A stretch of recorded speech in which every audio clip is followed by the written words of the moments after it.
Welcome back, everyone, to another deep dive. We've gathered quite a bit of material for you today, pulling from sources like Simple Flying, Popular Mechanics, The War Zone, Breaking Defense, Sustainability Times, and even some interesting threads on Reddit. Yeah, and it all points to one really fascinating and, frankly, pretty secretive topic. Yeah. The U.S. Air Force's Next Generation Air Dominance Program, NGAD, and specifically the fighter jet they just announced, is at its heart, the F-47. So our mission today, looking directly at what these sources are telling us, is to, unpack the key details, maybe some of the controversies, and the really big challenges around this whole project. What is this jet supposed to be? Right. Who actually got the contract to build it? And why does everything we think we know seem to raise more questions than answers? Let's jump in. Okay, so the big news, the thing that really kicked off all the recent buzz in these articles, is the actual contract announcement. Yeah. Boeing. They won the massive contract to build the main aircraft for NGAD, this new 6th-gen fighter. A huge moment for Boeing, right? And they gave it this designation, F-47, which, I gotta say, sounds a bit, old school. Like something from way back. Why F-47? Yeah, that number definitely caught people's attention. Yeah. And Air Force Chief of Staff General David Alvin actually addressed that directly. The sources say it was a very deliberate choice made after talking with the Secretary of Defense. Okay, so not just random. Not at all. The F-47 name, it works on a few levels. First, it's meant to honor the P-47 Thunderbolt from World War II. A real workhorse, absolutely key for air superiority back then. Ah, okay, a historical nod. I get that. Honoring past air dominance. But there's more. It also commemorates the year the U.S. Air Force was actually founded as a separate service, 1947. Ah, clever. So aviation history and the Air Force's birthday in one. Exactly. And apparently Alvin also mentioned it recognizes the 47th U.S. President's support for the program. So you've got this mix of history, service identity, and even a nod to current political backing. Interesting mix. Past, present, institutional identity. All wrapped up in F-47. So for Boeing, this is massive, right? The sources really stress this. Oh, absolute massive. It's their first win for a clean sheet fighter design contract. Ever. I mean, yeah, they built the F-15, the F-18, but those came over when they bought McDonnell Douglas. Right, legacy programs. This is a brand new, top-tier fighter program win for their defense side. Super important, especially, with the Super Hornet line wrapping up soon. A real lifeline for their St. Louis operations, probably. And the competitor, Lockheed Martin. They were the main competitor, yeah. They're obviously focusing on the F-35.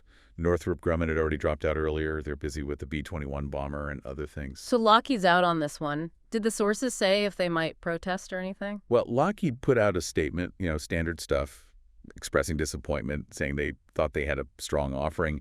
Some analysts thought that wording maybe left the door cracked for a protest, but based on what we've seen so far, nothing's happened on that front. Okay, so Boeing's building it. We know why it's called the F-47.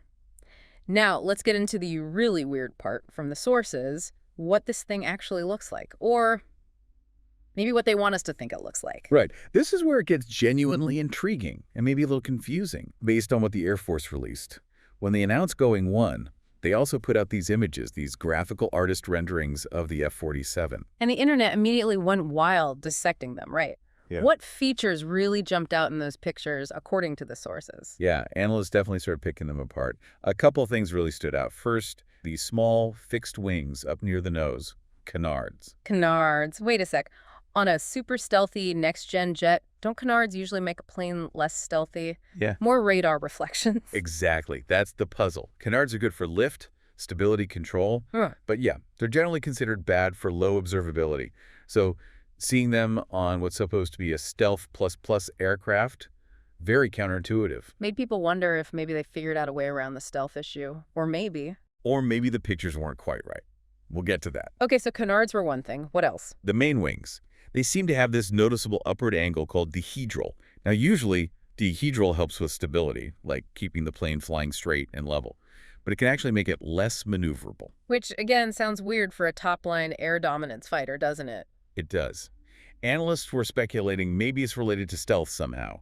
Or perhaps it's needed for stability, especially if the jet doesn't have a traditional tail.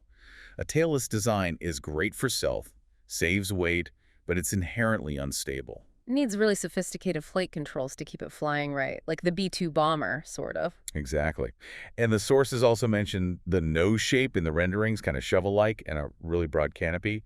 The speculation there was maybe it needs that space to house a huge, powerful radar system. So analysts were trying to connect these features to older planes, maybe test beds. They were.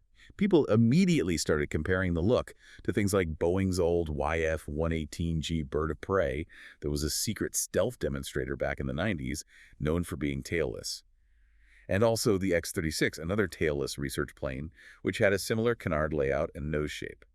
So seeing echoes of past experiments. But here's the twist, right? Where the Air Force itself started muddying the waters about these very pictures they released. This is the really fascinating part. Almost immediately after releasing the images, Air Force officials started telling reporters, like at Air and Space Forces magazine, that the pictures don't accurately portray the aircraft, that they should be, quote, taken with a large grain of salt. Wait, what? They put out pictures of their new jet and then say, actually, don't believe these pictures. Were they just fake? That's definitely a possibility explored in the sources. Popular Mechanics mentioned reports suggesting Boeing artists might have deliberately distorted features, and then the Air Force apparently made even more changes themselves, specifically to hide the real design secrets. Wow. So this wasn't just a concept sketch. This could have been active misdirection, like putting out misleading images to confuse adversaries trying to figure out what it really looks like. That interpretation seems pretty plausible based on the source reporting. It fits with how highly classified aircraft programs have operated in the past, keep everyone guessing. It leaves analysts and us wondering how much, if anything, in those images is real and how much was just smoke and mirrors. Okay, so the pictures are a mystery box, maybe deliberately misleading. Let's put the visuals aside for a minute. Because even if we don't know exactly what it looks like, the sources tell us a lot about what the F-47 is supposed to do. What are the core capabilities we're talking about here? Fundamentally, the F-47 is seen as the key to staying ahead in air combat, especially against potential adversaries like China, looking out towards the 2030s and beyond. And a big driver is the Indo-Pacific theater. Right, that vast area. The Pacific Challenge really shapes the requirements, doesn't it? What does that demand specifically? It absolutely does. Several things come up again and again in the sources. First, obviously, next-level stealth. You see terms like stealth plus plus plus, virtually unseeable. A real leap beyond even the F-22 and F-35. Which makes you wonder again about those canards and dihedral in the pictures. If they are part of the real design, how do they achieve that level of stealth? Great question. Very innovative design must be involved if those features are real. Second big thing, critical for the Pacific, much longer range and a bigger internal weapons bay. It needs to fly farther and carry more without needing bases nearby or lots of tanker support, way more reach than current fighters. And getting that kind of range and performance, that needs new engine tech, right? The sources mention these adaptive cycle engines, NGAP. Yeah, the next generation adaptive propulsion program. This is potentially game-changing stuff. Pratt & Whitney, GE Aerospace, they're both working on this. Adaptive cycle basically means the engine can physically change how it works in flight. Change how it works. It can run in a high bypass mode, like an efficient airliner engine, sipping fuel for long-distance cruising. Then, it can shift into a low bypass mode, like a powerful traditional fighter engine, for high-speed combat, Mach 2 plus performance. Whoa, so you get fuel efficiency and raw power out of the same engine? Just switch modes. That's a huge leap. It really is a major engineering challenge, but the payoff is massive. Then beyond engines, the sources talk about really advanced systems. Electronic warfare suites, networked sensors, powerful radar, all integrated. And crucially, a big emphasis on open architecture computers. Open architecture? Why is that such a big deal? Sounds technical. It is technical, but it matters a lot. The sources point to this as a direct lesson from programs like the F-35, where upgrades and software changes can be complex and expensive. Open architecture means the Air Force wants more control. They want to be able to plug in new sensors, new weapons, updates from different vendors more easily, without being locked into one company's proprietary system for the life of the plane. Ah, okay. So it's about flexibility, future-proofing, and keeping costs down over the long haul, maybe. Avoiding getting stuck. Exactly. And modular design is mentioned too, for the same reason, making it easier to adapt the airframe over decades of service. Okay, so this F-47 sounds incredibly capable on its own, but the sources are really clear it's not meant to operate solo, right? It's part of this bigger family of systems. Absolutely fundamental. This isn't just about the F-47, it's the manned centerpiece, the command node, but it's designed from the ground up to work with unmanned aircraft. These collaborative combat aircraft, or CCAs, sometimes called loyal wingmen. So advanced drones, basically, flying alongside the manned jet. Pretty much. And the sources detail what they're supposed to do. They can take on the really high-risk jobs, flying into heavy defenses for electronic attack, scouting ahead, targeting.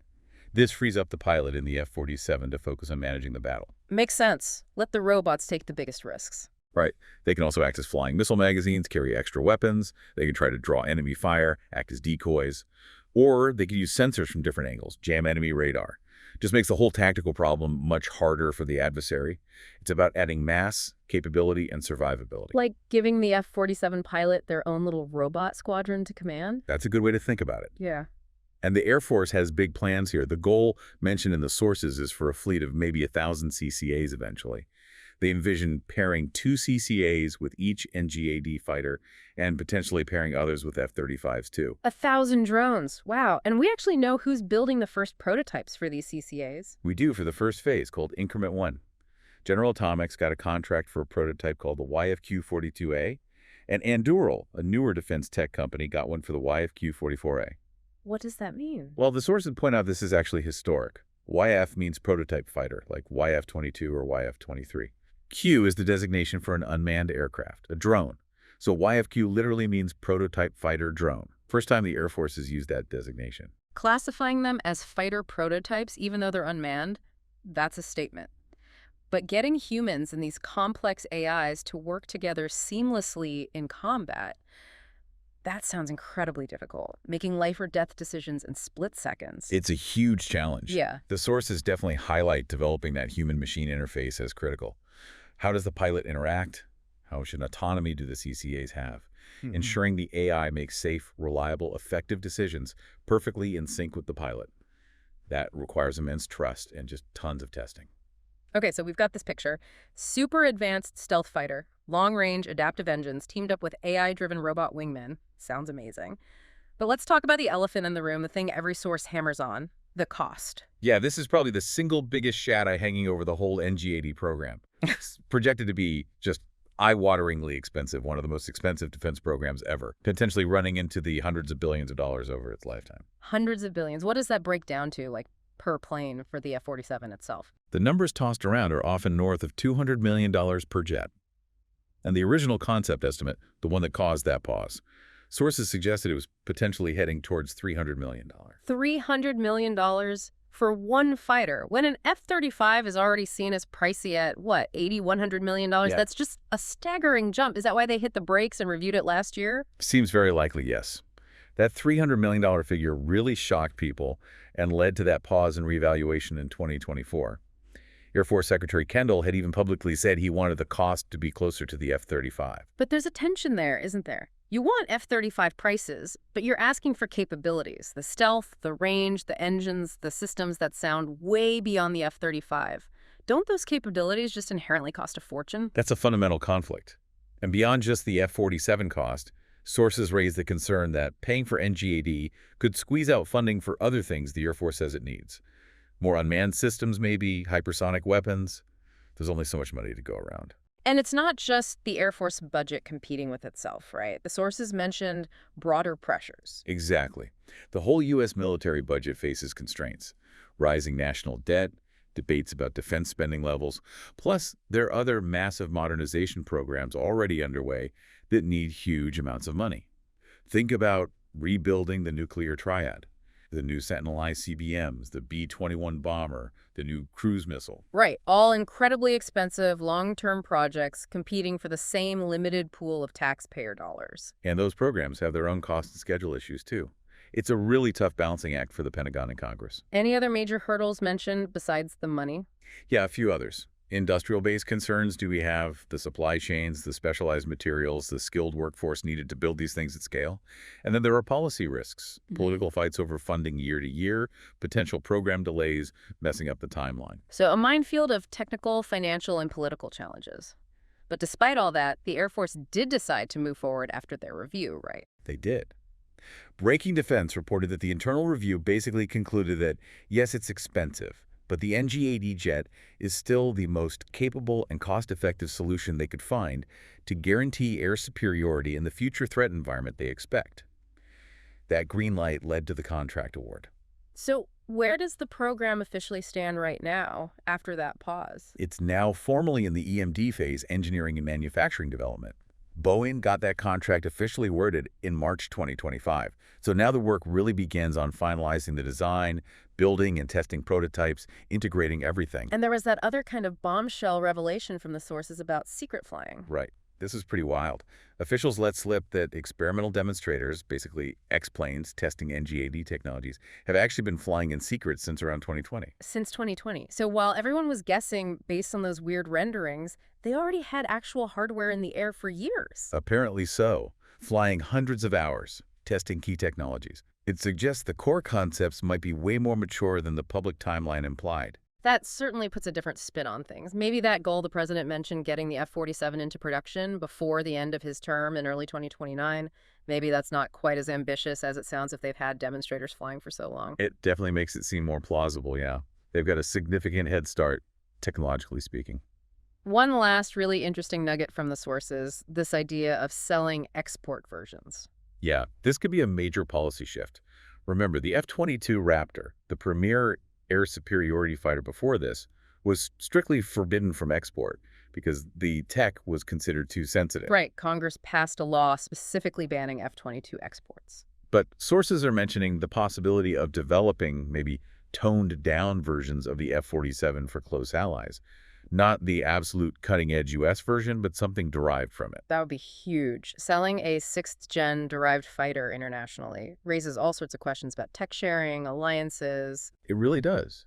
It suggests a potential strategic shift, maybe leveraging technology to strengthen alliances in a way they decided not to with the F-22, while still protecting the very highest end capabilities for the U.S. Wow. Okay, so this deep dive really shows, creating the future of air power isn't just about cool technology. It's this incredibly complex mix of engineering ambition, navigating brutal cost realities, specific strategic needs like the Pacific, and really tough policy choices about industry and allies. It's a program with absolutely enormous potential, but facing equally enormous challenges. Definitely. And it leaves us and you with this final thought to chew on. We're talking about potentially $300 million per manned F-47. At the same time, unmanned tech, AI, those CCA drones, they're advancing incredibly fast, maybe at lower costs. So looking ahead, is the future of air dominance really going to be defined by these ultra-expensive manned fighters? Or could that family of systems, especially those potentially more numerous, more expendable CCAs, actually become the more decisive, cost-effective part of the equation? That's the multi-billion-dollar question that air forces around the world are going to be wrestling with for decades. Something to think about. Thanks for joining us for this deep dive into the F-47.